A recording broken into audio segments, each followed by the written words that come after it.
In this video, I'd like to look at symbolism. What do money and what do the tithe symbolize? Well, money, as I'd like to show you, implies human self-reliance. It's when we trust in ourselves and our own abilities rather than in God. I'd like to show you that the symbolism that the Bible brings out about money is that if you're rich, it'll bring you into slavery. You won't trust in God, you'll be trusting in yourself, in your own ability. It will then lead you into sin, and finally it will lead you to spiritual death. Now in Genesis chapter 12, Abram, this was before he got the H in his name. God took the H sound from his own name, Yahweh, and he put it into Abram's name. So Abram became Abraham, with the H sound from Yahweh. And Sarai became Sarah, again with the H sound from Yahweh. Abram deceived Pharaoh because he didn't admit to Pharaoh that Sarai was his wife. At Genesis 13 verse 2 we read that Abraham was rich. Genesis chapter 17 verse 13 we read of slaves being bought with money. The third mention of money in Genesis is Genesis chapter 20 verse 16, where we read that after deceiving Abimelech in a similar manner to the way that he deceived Pharaoh, Abimelech then paid Abraham 1,000 pieces of silver. And by the way, those people who believe in tithing, Abraham didn't pay any tithe on these 1,000 pieces of silver. We don't read anywhere that he kept 900 but tithed 100 to somebody else. So this was in response to Abraham's sin. So do you see the pattern? Abraham was rich, 13:2. The implication is that money will bring you into slavery, Genesis 17:13. Money will lead to sin, Genesis 20:16. And finally, Genesis 23:16, the third mention of money, which by the way is the word kesef, silver in Hebrew. We find that he bought a burial cave. Now you put dead people in a burial cave. Okay? Or at least we hope you put dead people in a burial cave. So the first four mentions of money tell us that if you're rich, it will bring you into slavery, it will cause you to sin, and it will lead obviously to your spiritual death. I'm not saying that this was literally true with Abraham, but these four mentions of kesef, silver, money, in the Hebrew Bible show us God's opinion of money, that money implies human self-reliance rather than reliance upon God. Now in contrast to this, the tithe, the word tithe means a tenth, it's always food. Leviticus 27:30. let me read this verse to you.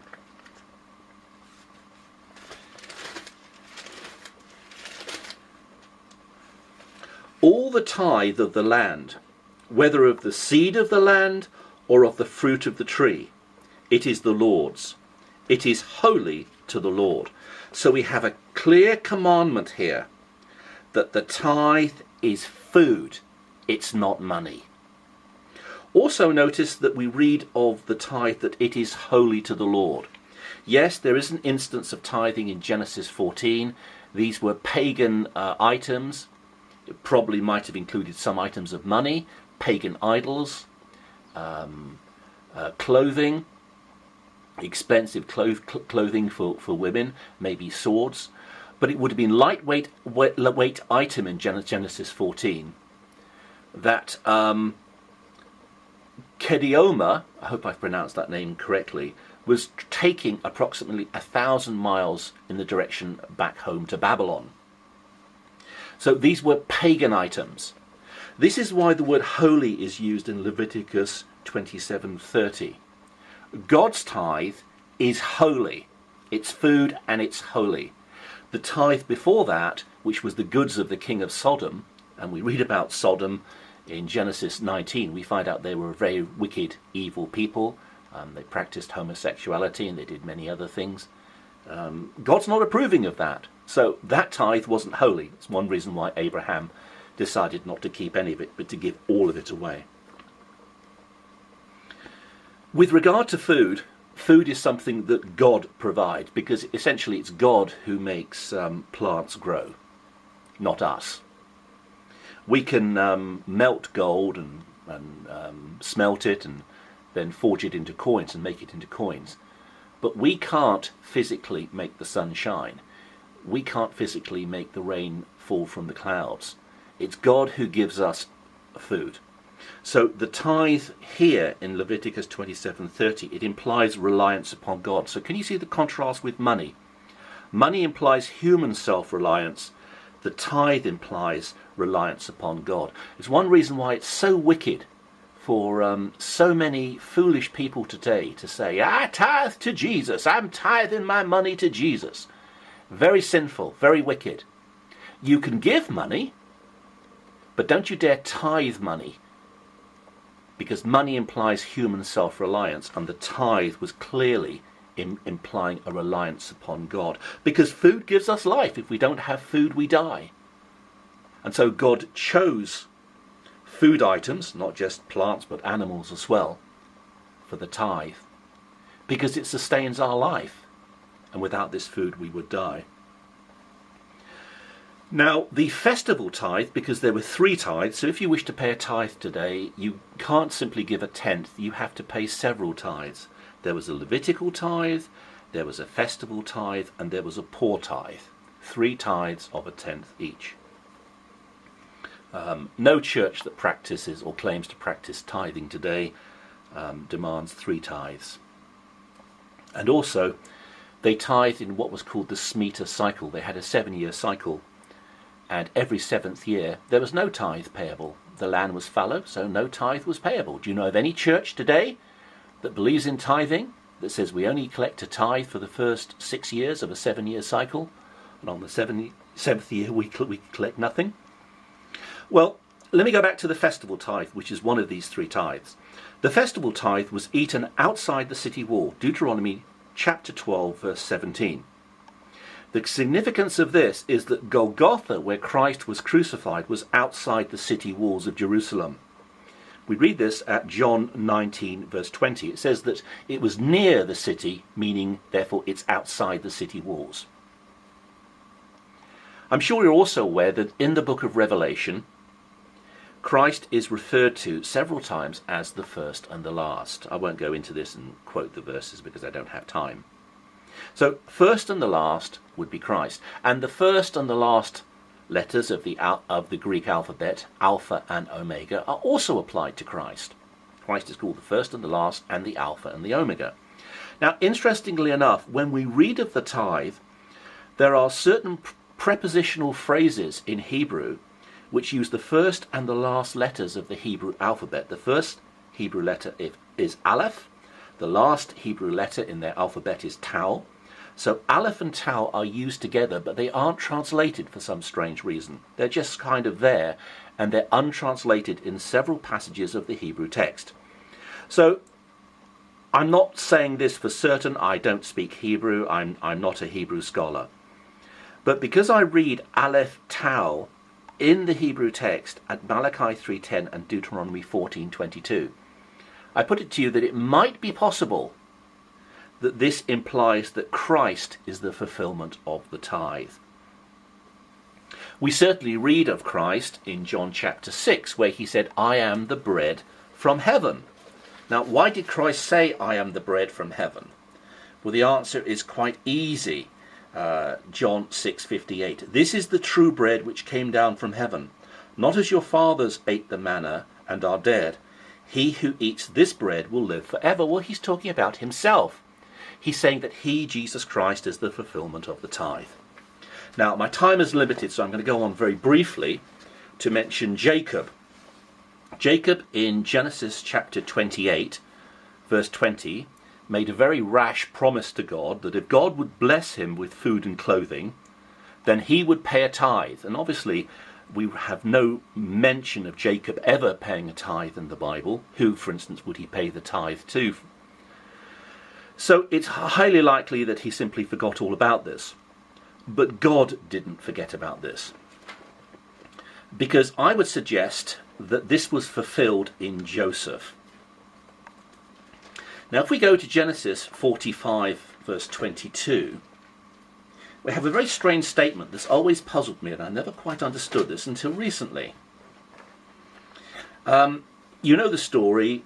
Joseph, the son of Jacob, was sold by his brothers into slavery. He went down into Egypt. There was a famine.